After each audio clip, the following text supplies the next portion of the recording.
All right, everybody, special treat on the channel. This video, AirPods Pro 2 or second generation with USB-C just came out. So I had to lean in and get some experts in the house.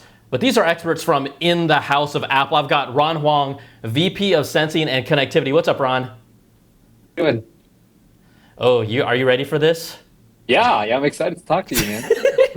You might recognize him on such videos as WWDC 23, WWDC 2022. Also, we've got Eric Tresky in the house, Director of Product Marketing. Eric, thanks for hanging out with us. Thanks, Brian. Hello, everyone. Also, in addition to these titles, I just learned that they are both fathers of two, so two boys. These are little fun facts so if they're all watching, hi guys, hi family, I'm gonna grill them good. No. They're gonna love this segment.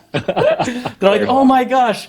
So, thanks for joining us, and just wanted to kind of jump into it. Obviously, the AirPods Pro second generation are out. I did want to lay the groundwork because, I'm not sure how long both of you have actually been at Apple, but, Apple has transformed themselves not only as a company from computers, music players, iPod, the iPhone, but really the best-selling wireless earbuds. So you guys are now an audio player. This company continues to evolve. If either of you could kind of talk about how maybe that journey started and what was the thinking around it, because at the time, when the very first AirPods came out, look, we all kind of made fun of the stems. Well, I made fun of the stems, even though the product was great, and it's now part of culture. It is part of culture. You can't miss the white earbuds anywhere, or AirPods, let's call them that. So could you guys kind of maybe shed some light on, I don't want to say the origin story, but a little bit about how this came to be, and now it's so huge. Yeah, definitely. AirPods, of course, launched in 2016. For me, it's been a treat. My two very deep passions in life is music and technology, so really nowhere else I'd rather be. And it's been an incredible experience. AirPods took the world by storm, quickly became the #1 selling headphone in the world, and really reimagined what personal audio meant and the enjoyment of listening to music on an ongoing basis, no matter where you were. And of course, the portability and experience of that by seamlessly connecting and staying connected to your products around you, and really overcoming a lot of barriers and burdens that were there with Bluetooth products before, which is just what made it so magical. And of course, the battery in the case that allowed you to keep going all throughout your day, which was incredible. What I think is so interesting and unique about AirPods and really where it's gone is, headphones really since the 60s have been a personal audio session-based listening device. Started out stationary, right? Then went to wireless technology on the go. And where it's now going with all these new experiences that we're bringing, like announce notifications and just the ability of conversation awareness, is not only can you enjoy your music or podcast, whatever that might be, on a regular basis, no matter where you are, but now it's extending even beyond that to be this true personal companion throughout your day that so many people love to use, which I think is just amazing as it relates to providing this unique experience in a headphone device. And AirPods, like you said, it redefined the industry. I remember when we first started working on it, there were many things you take for granted today were groundbreaking back then, right? The fact that the way you pair with it, right? The fact that you open a case, a proxy comes up automatically on iPhone. The fact that you pair with the iPhone, it shows on your iPad automatically. The fact that it's truly wireless and has in-ear detect. So when you take it out, audio pauses automatically. Those are all just fantastic features that we're able to bring. So it's one of the proudest products that I've worked on. Yeah, I mean, we've seen the success of them, and of course, you do have to really be in the ecosystem to get full advantage of them. And we know that, this is what I found really fascinating with AirPods second generation. We know adaptive audio, conversational awareness, personalized audio. We're going to dive into these, but these are features that have now taken an AirPods second gen Lightning that I have and completely transformed the product without me basically paying a cent. And so I'd love to kind of dig into adaptive audio, because when I used it, I first, we hear what you guys say at the presentation, but you can't understand it until you experience it. And the way that I experienced it was, I played between transparency mode and adaptive audio. And obviously that's when you really feel it. Oh, it kind of I described it as like taking an edge off, but still being able to hear everything. And it actually made transparency mode a little overwhelming when I thought, wow, this is really, because it's so good and it is what we hear, I'm like, okay, I like adaptive audio. So, Ron, I know you're with the sensors or the sensing. It almost sounds like you got a Jedi title, like VP of Sensing. It's like Ron's like, Brian, you will like these AirPods. But can you talk about? Can you kind of dive into adaptive audio? My audience would love to get as nerdy as possible. And what's actually happening? There's a lot of real-time stuff happening, but what's actually happening in this mode? Yeah, but you're totally right. The those of us who have been living with adaptive audio for a while, it feels really surreal when you take it out because you feel like when you're wearing AirPods, you're still connected to everything around you, and everything's just a little quieter. When you take it off, you realize, oh, that truck on the road is very loud, right? Or that EV charging equipment is very loud, and so forth. So it's quite amazing how everything still sounds so real. It's just a little bit quieter, right? And that was the key to developing adaptive audio. Of course, we have ANC today, which is fantastic because it really puts your content center stage so that you can really focus on and immerse in your content. Then we have transparency that we know and love as well too, and it keeps you connected to the world around you. You hear the birds chirping, you hear people talking, gives you a good jolt of energy and so forth. So I basically live in transparency mode all day until adaptive audio came along, and now that's the mode I'm mostly in right now. It's the I love transparency, but I love it a little bit less when you're listening to podcasts and a loud truck drives past you, right? And then you miss the most important words all the time. And then so adaptive audio, as you know, monitors your environment real time, right? And dynamically, intelligently blends in ANC into transparency to attenuate that noise from the outside. It's fantastic. It really, like I said, it's surreal when you take it off and you realize how loud everything is. So. From a technical standpoint, what's actually happening right in the background? That's kind of what I'm really curious about because it is pretty phenomenal once I use it. But right, you guys are trying to give us the magic, but what's actually happening to make that magic? Yeah, so the mics on the AirPods are constantly monitoring the environment sounds and trying to make a very accurate measure of how loud the environment actually is. And then it looks at the kinds of noise as well too, because we know, for example, the way we should handle blocking out the airplane noise is different from the way we would want to block out a truck approaching you, for example. If you remember, the key for transparency, and therefore what we want to maintain with adaptive audio, is to keep you connected to the world around you, right? And then so when a truck's coming, you want to make sure the user hears that, but it's a little less quiet. But on the airplane, that humming noise, that background constant noise going on, we want to black that out as much as possible. So ANC is tuned differently, actually, based on temporal noises versus consistent noises. Right. But it goes back to AirPods really being able to process all the outside signals in real time and go through the DSP and then replay it back for you. Because the key for adaptive audio is to make everything very, very natural. And then so again, even though everything is a little quieter, it still sounds supernatural, like you're hearing it real. Yeah. Is there a thing that, maybe general consumers, because you guys are so close to this, that you'd like to emphasize maybe something we take for granted with just these audio modes? Because right, once we start getting used to it, even what you talked about, putting sensors when we just put them in our ears, like we don't even think about that anymore, right? These are things that we take for granted, from a technological standpoint. What are some of those things, in relationship to adaptive audio that, you're saying, hey, we're giving this, but you might not even realize we're giving this to you? To me, I feel like it's kind of like the realization when you first tried transparency years ago with AirPods, where you maybe have tried ANC before, you know what it does for you on an airplane, on a train, and so forth, but you always felt less connected to the surrounding, right? And the transparency with AirPods became normal, and then you feel like you are hearing your audio, or hearing your content, but you're still with everybody else around you. And adaptive audio is that, but even better, because as you travel from different environments, from trains to biking to walking in the streets, it just makes everything sound natural, and you can enjoy your content, but you can also stay in touch with around you. I was going to say, Brian, I also think there's two key parts to it. Half of it, of course, is the ability to capture the right amount of information. And the second part is then determining what to do with that information. And both those are obviously equally important. I think that's what this does magically so well, is how it essentially is transitioning you in and out of varying levels of transparency and ANC, but in a very methodical way, so it's not disruptive and jarring to you in your experience, but you're able to then focus on what matters most to you without you even having to think or even realize it. It just happens naturally. And then, of course, you still have things like adaptive transparency. Remember, we announced that last year, and that still works to reduce loud volume when you're in transparency mode in real time at 48,000 times a second. So it's a much more comfortable listening experience when a siren comes by or so on and so forth. So without all these things work together, it's truly this seamless and magical thing that I've really just enjoyed using for the last couple months here now that I've been using it. Well, I was just going to say the way how everything works together, including how we also personalize your volume for you, right? The way adaptive audio blends audio, your content and music and so forth. That also just makes it that much more seamless and natural as well. I was gonna say, gentlemen, I didn't want to start a drinking game, but I think we've said magical 3 or 4 times amongst us. So I might put a counter. I might put a counter on our video. It's just for fun, for a little inside game for everyone that's watching. Eric, let's jump over to conversational awareness.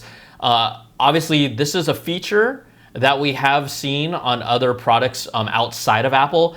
But again, why do I have to say this in front of you guys? The Apple way was really clever with how the audio ducks down really smoothly. It's not kind of a faster, jarring transition. Can you talk about conversational awareness? And from what I've learned, there's actually machine learning happening as this is going on.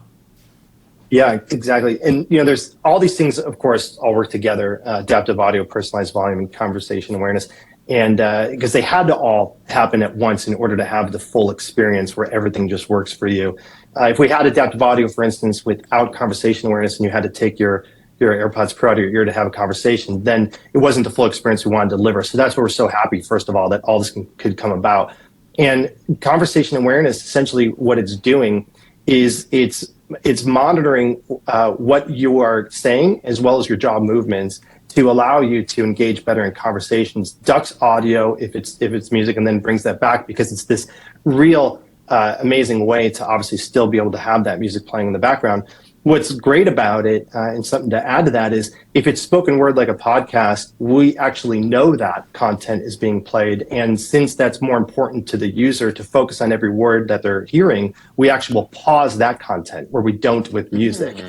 And then that way resume it once it comes back out of conversation awareness. So we're monitoring essentially you talking in order to enable it. And then we are essentially monitoring how when you stop talking and what that looks like to determine when the best is to ramp that back up, so then people can go back to enjoying their content in a seamless way. To your point about the machine learning algorithms, it starts like Eric said, from detecting your intent to speak, right? And that's a combination of the different sensors we have, the accelerometer and the microphone. The microphone, of course, detecting the sound, but there's so much speech around you. How will we know it's whether you're talking or somebody else talking? And that's how we combine it with the accelerometer to know that, hey, as you're making sounds, your jaw's moving and so forth. But not all kinds of sound you want to pause audio for, right? Because it's to yourself, you will make chewing noises, you may cough, you may clear your throat and so forth. And so we literally have a neural net running locally on the AirPods to detect and classify these sounds into speaking versus something else. And you were saying, hey, what are some things that may surprise you earlier that we take for granted? Literally, we have a machine learning neural net running on AirPods, right? It's unfathomable what H2 can allow us to do. So the actual accelerometer is seeing my jaw go like while hearing the audio, right? It's like it's feeling that little wiggle basically in the jawbone. It's a little bit of wiggle, but also there's a much higher frequency accelerometer as well too, because as you're making noise, there's like the high speed, high frequency vibration that we're also sensing to know it's truly you making the sound. I like that you also said a little bit of wiggle. That was not on my bingo card today, Ron. Just like it is magical, right? Oh no, 5. That's 5. Also with conversational awareness, a lot of people are asking about this. And no one is, because of the way that the technology works. Of course, I'm sure everyone's like, can I sing my songs with conversational awareness? And of course, you're projecting your voice. It must be detecting those same things. Have you guys even tried to explore that, or is it kind of one of those things? It's just pretty much not possible unless you turn off that mode. Yeah, I think singing is sounds very much like talking, right? And then so today you're right. If you're singing to yourself, it would trigger. For Apple Music, we do have the special mode where when you show lyrics, you want to sing along. We do disable conversation awareness intelligently during sing along. So no one has talked about that.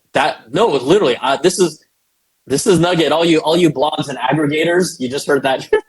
I actually didn't know that. Maybe you put it out there, but. Okay, so using the lyrics in Apple Music without you doing anything turns off conversational awareness. Right. That's a good Apple right there. That's nice. And of course, us talking right now with our AirPods, we're also knowing that because you're on video conference call, the microphone is hot. We're also disabling conversational awareness as well automatically because you're meant to be speaking, of course. Did I know I don't know if they're related, but sometimes obviously you guys pull from other features you've had earlier and it evolves. I mean, clearly transparency mode to adaptive audio feels like an evolution of that mode with that sits somewhere between noise canceling and transparency mode. Did I don't know if I'm saying the name right, but was it conversation or conversational boost that was kind of featured for people with hard of hearing? Did that factor into conversational awareness in any way, shape, or form as it came to be, or not necessarily? If I'm wrong, that's fine. It does. As you recall, Conversation Boost is about being from the mics to focus on the speaker in front of you to make it much more clear and louder for you, right? And then so Conversation Awareness, once it detects that you're talking, we switch out of ANC, goes into transparency, like Eric said, music ducks and so forth. But we also actually run a formal conversation boost so that the person you're talking to, despite the louder environment around you, which is why you have ANC on to begin with, you still sound clear, and we amplify the speech sound. So we, again, beam from the mics to track that sound, but also improve the speech frequency so that you hear it much more clearly. And then, Eric, as we kind of talk about this, I think that what I noticed with AirPods is obviously when you guys first put them out, they were a personalized audio device, but really more catered towards music. But now with how you guys are treating adaptive audio and conversational awareness, I feel like, and you can kind of chime in here, I feel like you guys are changing, like the AirPods are actually kind of evolving to being a lifestyle device. Like clearly with these two features, you ideally are setting this up to basically keep these things in our ears as long as possible, as much as possible. Where there is a social cue that happens where when you talk to someone, you take out your AirPods or earbuds or whatever you have. But now with conversational awareness and adaptive audio, it feels like you're saying, hey, we want to see if we can change human behavior a little. And of course, who doesn't want to, we're like kind of walking billboards when we have these in, but it feels like you guys are changing like how you see AirPods as more of like, a behavioral thing, part of like, I don't know, it's kind of like using it in and out of society and not even taking them out of our ears. Am I getting on to something? Yeah, definitely. With the headphones and AirPods in general, started very much as a music and telephony device, obviously to engage in phone calls. And since then, of course, its evolution, especially having noise cancellation in the first generation AirPods Pro, we noticed more and more that people were using it in all sorts of environments throughout the day, but even beyond just music-based listening in order to cancel out noise just to focus, or now with announcement notifications to listen to notifications that are coming over from apps from your phone via audio. So all of this sort of evolution that's occurred has led us down this path to see, okay, well, people are actually really wanting to and engaging in using the product very differently. And so now it's really important for us to go build these new experiences to really cater to that, to make it a much more enjoyable experience overall, and really allow them to seamlessly navigate throughout their day and use it as this companion, not only just to listen to music in a great way too.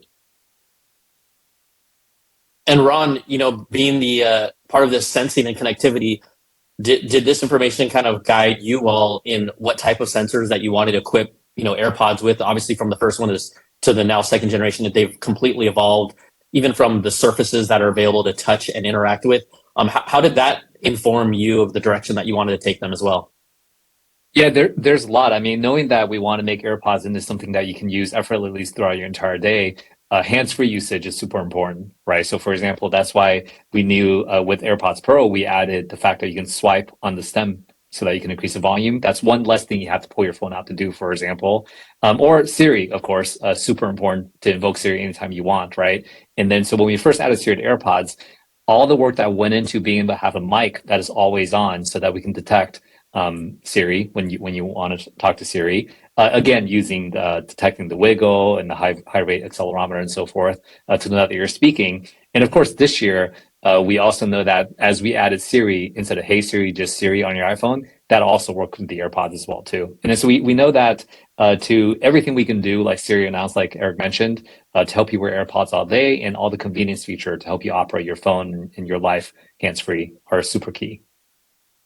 We're talking about sensors and sensing, and obviously this is, your wheelhouse. I did want to kind of reference back. It got a lot of buzz where Kevin Lynch, right, your VP of technology, he, in an interview, and I'm sure you saw this in those, he hinted that, Apple may someday be using sensor fusion with AirPods to provide more health data to customers. Now, I'm not asking for future product. I'm not here because you're not going to say anything. Let's be real. But how are you guys thinking of that from a standpoint of integrating AirPods into the ecosystem in different ways, and potentially, looking at it now as it's now become a personal device after it was a music device. Is health one of those things that you guys are looking at? Yeah, so we talked about how all the sensors in AirPods helping you do conversational awareness and adaptive audio and so forth. But if you think about spatial audio, for example, the reason why it can sound so immersive and so real for you is because we have motion sensors inside the AirPods as well too. So as you're watching a movie and you move your head, all the sounds are reacting to you with accelerometer and gyroscope and so forth. And we also actually have an API for developers to use that API directly, or those sensor data directly on iPhone as well too. So if you were building a game, for example, and you wanted to use head gestures to control the first-person shooter or whatever kind of game you want to do, those APIs are available because we do think those sensors, when combined with iPhone, can be very powerful. I noticed you didn't mention anything about health yet. That's okay. That's okay, Ron. You're good at this, but I'm just curious. The AirPods are really small now. I mean, is there really any more surface area to pack anything on there? Because I feel like people, again, when you talk about take it for granted, there is so much tech inside these things. Yeah, I think our hardware team is amazing, and they always find ways to give us the best hardware to work with. Yeah, and I think, by the way, I was just going to add to that because one thing that's really remarkable is with H2, not only was it more powerful but also more power efficient, so we were able to increase our battery life without actually even needing to change the capacity of the battery, which was amazing. So that actually helps quite a bit, right, in the sense of hardware, to be able to pack more technology in but not disrupt comfort and fit in the product as well by making it bigger. Well, thank you for answering those questions eloquently. And sometimes I ask the questions, and when there is no answer, that is sometimes an answer in itself. Like, right? Okay. Guys, let's move on to personalized audio, another feature here. This really kind of runs in the background, but also I can't tell you over the years how many times I listen to different content, different videos on YouTube, music, and you're always constantly fiddling with the volume to kind of find that sweet spot. Can you talk about what's going on with personalized audio? Or sorry, personalized volume. I better say it. Is it right? Is that the right? Is that how you want to call it? Yes. Personalized volume. Yeah. With adaptive audio, we help give you a more peaceful environment when you're listening to your content. Then personalized volume to help you enjoy that even more. And of course, to help you hear your content loud and clear, there's really two knobs, right? There's one about attenuating the outside, how much sound do you let in, which is the ANC we talked about.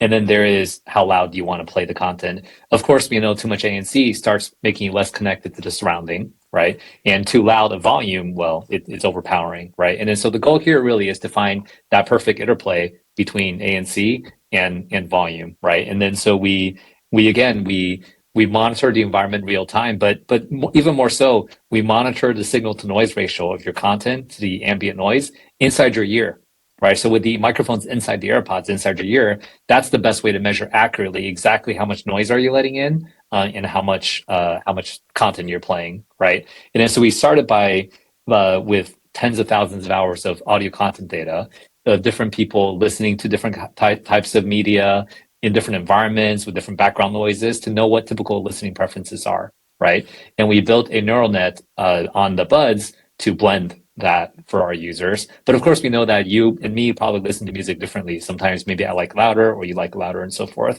And then so on top of that starting base model that we have, we also learn about your behavior. So we talked about, and you kind of alluded to the H2 being a really transformative piece of the AirPods Pro experience. Can you talk about the H2 and what it offers and how it's really helped, really bring so many new features to the AirPods Pro setup? Yeah, what's really exciting about H2 is it's our third generation Apple Silicon for AirPods, and came to AirPods Pro second generation last year when we announced it. And that piece of silicon did essentially three things for us. Two that we really talked about a lot last year. Those two were much more compute power to put a lot more complex algorithms on the processor itself. So we did that with up to double the amount of noise canceled, adaptive transparency that was reducing sound in real time at 48,000 times a second, and all the capabilities that made that product so incredible. But we also talked about battery efficiency. So without actually changing the size of the battery, we added these amazing experiences, but actually increased battery as well. And then the third one, which I didn't really talk about last year as much, but what's important for this is we have more memory space too. So we're able to bring new experiences into H2 over time through software updates, which is something we're so excited to do into something like AirPods Pro, is to make them just better and better over time. Yeah, I think people are taking for granted the fact that you kind of gave us a new AirPods Pro 2 without us spending a single dime. Like, again, things that we take for granted. Ron, we talk about the H2, and how has that helped enhance what your team is doing? Well, to Eric's point, we love bringing in additional value to all our customers via software updates. This year, we're talking about adaptive audio, conversation awareness, personalized volume, and so forth. But if you think about software updates to AirPods in the past, spatial audio, even something as immersive as that, was a software update. Audio splitter, the ability to pair two pairs of AirPods to iPad and listen to movies together, that's also via software updates, or even the different Find My enhancements over the years. So we love being able to really harness all the H2 power and the capacity it gives us to bring in new software experiences to our customers year after year. Yeah, the H2 obviously is like a key piece of this puzzle, and there's obviously a lot of chatter and excitement around the Apple Vision Pro, and it was, released in a press release from you all that the Apple Vision Pro has an H2 chip in there. We also know that the acoustic hardware in the actual new AirPods Pro 2 second generation with USB-C is different. And so, I've been using the AirPods. I did my full-on review, and I wasn't able to actually, really be like, oh, there's a clear, distinct difference between my Lightning versions and my USB-C versions. So I'm assuming, but I'm hoping maybe you guys can talk about, is the facilitation of an H2 in these AirPods Pro second generation USB-C talking to the H2 chip in the Apple Vision Pro, is that what will help enhance the audio experience to get that lossless, that wireless lossless that everyone is getting hyped up about? Yeah, to bring in lossless and ultra low latency audio to Vision Pro, many things have to work, right? As you know, shorter latency, lossless means bigger bandwidth. So you need a much more pristine wireless pipe to communicate between the two. And with the new AirPods Pro, we are able to run it at 5 gigahertz, right? If you think back, Bluetooth typically runs at 2.4 gigahertz, which is quite a messy and noisy airspace, right? And that's why, take Wi-Fi, for example, all the routers you buy today are dual band, if not tri-band, right? That's because 2.4 is very noisy, but 5 gig is much cleaner. And so Apple Vision Pro and AirPods Pro are now able to communicate at 5 gigahertz, in addition to H2, allowing us to build a new audio protocol, but it's also the cleaner airspace that allows us to do that. And USB-C AirPods are now 5 gig capable. And if I'm correct, from what I know, only the AirPods Pro 2 and only the future Apple Vision Pro are equipped with an H2 chip. Is that correct? The second generation AirPods Pro also have H2 in there, but for ultra low latency lossless audio on top of H2, it also has to be 5 gig. And only Apple Vision Pro and the new USB-C AirPods are 5 gigahertz capable. Okay. So that's the distinction between the two. Very interesting. So the other thing is, yes, there's a lot of excitement. I've got to assume, knowing how Apple operates, that the H2 chip will potentially appear in future products. I do want to ask this question just because a lot of people ask me this, and I'm going to ask you because this is like what people are thinking about. Obviously, we have the new iPhones that came out. Was there a challenge with getting H2 in those, or it just wasn't part of the product roadmap? The H2 chip is a very audio focused Bluetooth chip, right? But of course, iPhone Bluetooth chip does a lot more than audio. It of course drives AirPods, but it allows you to do communication, allows you to connect to your car, allows you to play multiplayer games even, right? Or connect accessories like your grill thermometer and so forth. And then so there we have it's great at audio, but also serves a whole lot of other Bluetooth functionalities as well too. Can you even expand on the fact that you guys can make your own custom silicon and bring so much to the table that just wasn't possible before? Clearly, we know, it's not even a narrative, but the industry and tech fans and people that are in this tech bubble have clearly recognized the power of the silicon that Apple is pumping out there. We saw the A17 Pro and really how it looks to transform what you guys are doing from a graphic standpoint. How does that the infrastructure that you guys have building your own silicon, how does that help you out? Yeah, we are so lucky to be able to have our own custom silicon for AirPods Pro. Like auto switching, for example, as you know, this year it connects way faster and switches way faster than it used to before. And that's because we're able to revamp the Bluetooth protocol used to connect these devices.